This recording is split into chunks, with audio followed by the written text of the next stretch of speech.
ब्रह्मास्त्र India की इस साल की one of the most anticipated movies में से एक है और हो सकता है कि इस वीडियो के आने तक आपने इस मूवी को देख भी लिया होगा और पॉसिबली आप ये सोच रहे होंगे कि क्या ऐसी ही और भी मूवीज बॉलीवुड के अंदर डेवलप हो रही हैं या नहीं। वेल, बिल्कुल हो रही हैं और आज की इस वीडियो में हम बात करने वाले हैं उन अपकमिंग बॉलीवुड मूवीज के बारे में जो ब्रह्मास्त्र की स्केल पर ही बनाई जा रही हैं और मोस्ट प्रोबेबली ये उसी के बराबर या उससे भी अच्छी हो सकती हैं। तो फिर देर किस बात की। हे गाइस, मेरा नाम है पंकज सागर और आपका स्वागत है मोको हिंदी के एक और फ्रेश वीडियो में। Now without wasting any more time, let's get started. Brahmastra ने जिस तरह खुद को ट्रिलॉजी के रूप में डिक्लेयर किया है, ऐसा ही कुछ होने वाला है आने वाली live action trilogy Shaktimaan movie के साथ। फर्क बस इतना है कि शक्तिमान एक प्री एस्टैब्लिश्ड सुपर हीरो है जिसका बहुत सारे करंट जनरेशन यंग इंडियंस का बचपन से जुड़ा हुआ है, जिसे एक्चुअली 2023 में सोनी पिक्चर्स इंडिया रिलीज करेगा, जहां पर अपेरेंटली फॉर्मर शक्तिमान यानी मुकेश खन्ना सर ने इस मूवी का बजट तकरीबन 300 करोड़ बताया है और उनके हिसाब से स्पाइडरमैन मूवीज के अंदर काम करने वाले लोग ही इस मूवी को बनाने में हेल्प कर रहे हैं। फिलहाल अभी इस मूवी का लीड यानी शक्तिमान का रोल कौन प्ले कर रहा है और इस मूवी को कौन डायरेक्ट कर रहा है, इसकी तो कोई खास जानकारी नहीं आई है, लेकिन यहाँ पर स्पेकुलेशंस तानाजी मूवी के डायरेक्टर ओम राउत और एक्टर रणवीर सिंह की तरफ जा रहे हैं। वहीं पर एक और सुपर हीरो मूवी आ रही है जो इंडियन कल्चर और माइथोलॉजी के बहुत ज्यादा करीब है और उसका नाम है हनुमान। प्रशांत वर्मा की इस तेलुगु लैंग्वेज मूवी के अंदर तेजा सज्जा मेन लीड यानी हनुमान का रोल प्ले करने वाले हैं, जहां पर इस मूवी के अंदर गॉड हनुमान से इंस्पिरेशन लेकर इस कैरेक्टर को क्रिएट किया गया है, क्योंकि इंडियन हिंदू रिलीजन और कल्चर के हिसाब से हनुमान जी को कई बार सुपर पावर्स और सुपर हीरो की तरह भी देखा जाता है। इस मूवी की फिल्मिंग अगस्त 2021 तक तकरीबन 40% तक कंप्लीट हो चुकी है और यहाँ पर पूरी उम्मीद है कि इस मूवी को इस साल रिलीज किया जा सकता है। और हाँ, अगर ये मूवी सक्सेसफुल रही तो ये अपने सिनेमैटिक यूनिवर्स अंजनाद्री को इस्टेब्लिश करने में भी बहुत कामयाब होगी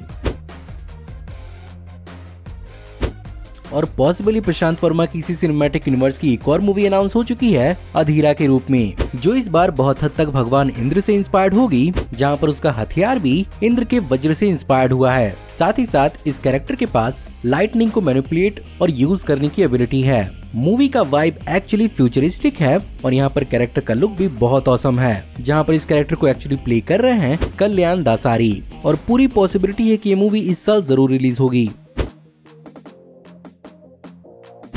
बॉलीवुड के अंदर सुपर हीरो मूवीज के साथ साथ super natural action adventures movie की भी कमी है, जिसे एक्चुअली बहुत अच्छे से पूरा करने का पोटेंशियल लगती है upcoming Akshay Kumar starring Ram Setu movie, जो बेसिकली रामायण की कहानी पर बेस्ड राम सेतु की माइथोलॉजी को एक्सप्लोर करेगी, जिसे इंग्लिश में एक्चुअली एडम्स ब्रिज भी कहा जाता है, जो एक सीरीज ऑफ लैंड और रॉक फॉर्मेशन है इंडिया और श्रीलंका के बीच में। इसे इंडियन माइथोलॉजी में माना जाता है कि इस ब्रिज को एक्चुअली राम जी ने वानर सेना के साथ रामायण में बनवाया था। अब यहाँ पर मूवी एक्चुअली इसी ब्रिज की सच्चाई को एक्सप्लोर करने पर रिवॉल्व करती है और यहाँ पर मूवी के कई सारे फर्स्ट लुक को भी रिलीज कर दिया गया है, जो बेसिकली हमें बहुत हद तक हॉलीवुड की इंडियाना जोन्स जैसी एडवेंचर्स मूवी का वाइब दे रहे हैं। वो बात अलग है कि इस मूवी के आने से पहले ही इस मूवी की साइबर ट्रोलिंग भी चालू हो गई है। बस उम्मीद करते हैं कि ये मूवी सबको गलत साबित करे और एक बेहतरीन एक्शन एडवेंचर एक्सपीरियंस दे। इस मूवी को रिलीज किया जाएगा 24 अक्टूबर 2022 यानी दिवाली के मौके पर और थिएटर्स के बाद ये डायरेक्ट अमेज़न प्राइम पर रिलीज होगी।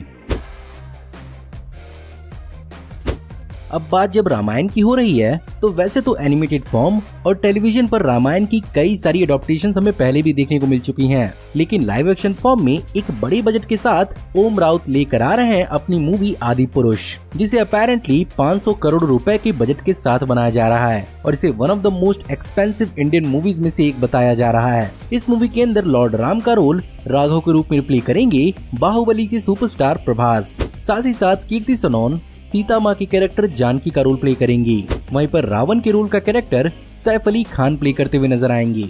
ओम राउत बेसिकली इस मूवी के लिए इंस्पायर्ड हुए थे 1996 की Indo Japanese film Ramayana the legend of prince Rama से और इसी मूवी ने उन्हें मोटिवेट किया था मॉडर्न टेक्नोलॉजी और विजुअल इफेक्ट टेक्नोलॉजी के साथ इस मूवी को बड़े पर्दे पर ले आना। बस उम्मीद इसी बात की है कि ये मूवी हमें सबसे बेहतरीन एक्सपीरियंस बड़े स्क्रीन पर दे।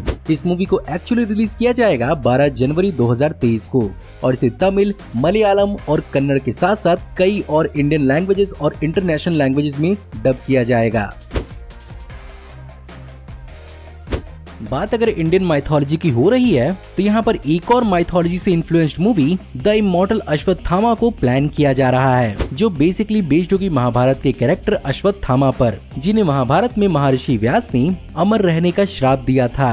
अब पता नहीं ये मूवी किस डायरेक्शन की ओर बढ़ रही है, लेकिन इस मूवी के पोस्टर को देखते हुए यहाँ पर डिस्टोपियन फ्यूचर की फील आ रही है। इस मूवी को लिखने और डायरेक्ट करने का जिम्मा Uri the surgical strike movie के डायरेक्टर आदित्य धार ने ही उठाया था और ये बेसिकली उनका ड्रीम प्रोजेक्ट था। लेकिन इस मूवी के प्रोड्यूसर रॉनी स्क्रूवाला ने इस मूवी के प्रोडक्शन में होने वाले 250 करोड़ के खर्चे को एंटिसिपेट करते हुए इनिशियली इस मूवी को डेवलप करने से मना कर दिया था, डिस्पाइट कि इस मूवी के डेवलपमेंट में ऑलरेडी 30 करोड़ रुपए खर्च हो चुके थे। लेकिन यहाँ पर आदित्य धार ने अपनी हिम्मत नहीं हारी है और वो दोबारा इस मूवी को स्क्रिप्ट में थोड़े मोड़े चेंजेस करके जियो स्टूडियोज के अंदर इस मूवी को डेवलप कर रहे हैं, जहां पर इसके लीड में नजर आएंगे विक्की कौशल और फीमेल लीड में नजर आएंगी समंथा। और अपेरेंटली ये मूवी 2024 तक रिलीज हो सकती है अगर सब कुछ अच्छा गया तो। सो गाइस, ये थी कुछ बॉलीवुड मूवीज जो मेरे हिसाब से ब्रह्मास्त्र के बाद बॉलीवुड में हमारे लिए एक्साइटमेंट बढ़ाने का काम कर रही हैं। मैं उम्मीद करता हूँ कि आपको आज की वीडियो पसंद जरूर आई होगी, और अगर आपको आज की वीडियो पसंद आई हो तो प्लीज वीडियो को लाइक जरूर करिएगा। और हाँ, हमें कमेंट में जरूर बताइएगा कि आप ऐसे ही और कौन कौन सी बॉलीवुड की अपकमिंग मूवीज के बारे में जानते हैं। हमारी आने वाली ऐसी ऑसम वीडियोस को देखते रहने के लिए हमारे चैनल को सब्सक्राइब करिए, बेल वाले आइकन को दबाइए और हमारी वीडियोस को बिना मिस किए एंजॉय करते रहिए। और अगर आप चाहें तो इस वीडियो के लिंक को अपने दोस्तों के बीच में जितना हो सके उतना शेयर करें। Thank you for watching, see you in the next video. Till then take care, good bye.